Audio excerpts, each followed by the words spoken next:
ఆదికాండము 2వ అధ్యాయం 6-10 అయితే ఆవిరి భూమి నుండి లేచి నేల అంతటిని తడిపెను.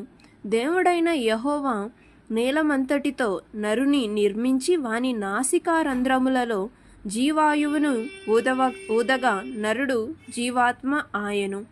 దేవుడైన యెహోవా తూర్పున ఏదెనులో ఒక తోట వేసి తాను నిర్మించిన నరునిని దానిలో ఉంచెను.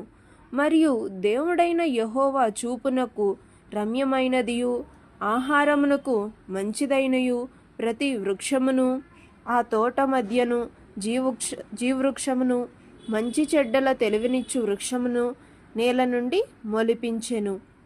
మరియు ఆ తోటను తడుపుటకు ఏదెనులో నుండి ఒక నది బయలుదేరి అక్కడ నుండి చీలిపోయి 4 శాఖలాయెను. ఈ వీడియో మీకు నచ్చితే లైక్ చేయండి, షేర్ చేయండి, తప్పకుండా సబ్స్క్రైబ్ చేసుకోండి. Thank you. Amen. Praise the lord.